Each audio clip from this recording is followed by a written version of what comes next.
Thank you. So there's been a lot of talk about barriers and change, and there's a song called The Partisan that is about the French resistance. It's a song about that movement that Leonard Cohen sings.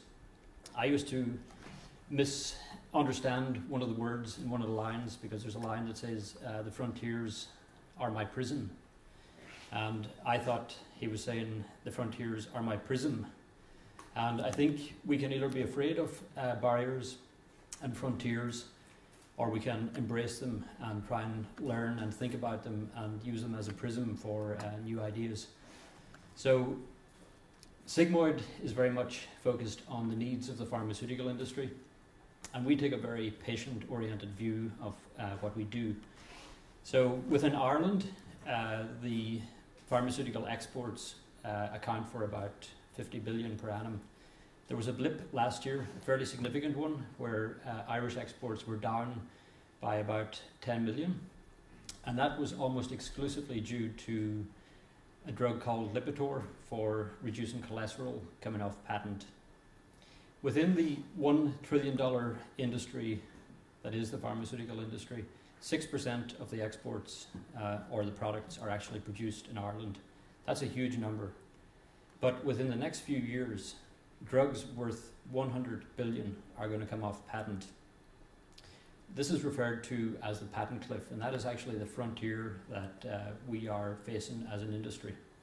And in Ireland, we need to think very carefully about how we can embrace this as an opportunity and not be constrained thinking about it as a prison. So at Sigmoid, we have developed a technology that we call Simpill, and we are using that technology to develop innovative products. One of the products we are developing is for ulcerative colitis, which is a disease that affects the colon. What we have done is, because the industry is incredibly regulated, that means that there is a limited toolbox that we can use. So what we have done is very much aligned to the way Apple developed the iPod. MP3 players were already available. They just weren't very user-friendly. And when you looked inside the iPod, it was actually very similar to other MP3 players. They just made it much more user-friendly. So we looked at the pharmaceutical toolbox and we said, okay, what can we do with this that will make it user-friendly? So we developed the Simpill technology as a concept, and that was our invention, was this concept about integrating different technologies into a single, much more powerful technology. And then there's a subtle difference between what is an invention and what is the innovation process.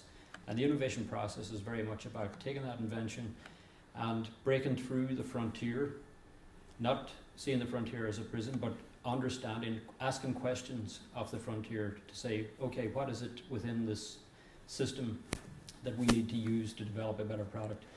So we've developed that, and then the other aspect of what we do is we don't develop new molecules. What we do is we look at drugs that are already on the market, and most of the older drugs that were developed before very rigorous testing came into play are what I would refer to as promiscuous drugs. They don't necessarily just go for one target, or they don't have a favorite target. They can actually interact with different types of receptors and actually have different functions in the body. A very good example that most people are aware of is Viagra, which was developed for something completely different, and it had a side effect, and that became a product. And that's very much the way we think about products. So we've incorporated this old drug inside our technology, and we found a completely new use for it. We've just completed a significant human study, and the results are very promising, and now we're planning to take this product the rest of the way. I believe that there's a big lesson in this for Ireland and the pharmaceutical industry within Ireland, because in Ireland we have an ecosystem, and it's almost like a reverse colonialism that we've had here. I was in Portugal recently, and I asked somebody, how come Portugal colonized so many countries? And they said, well, the Spanish were pushing us from one side.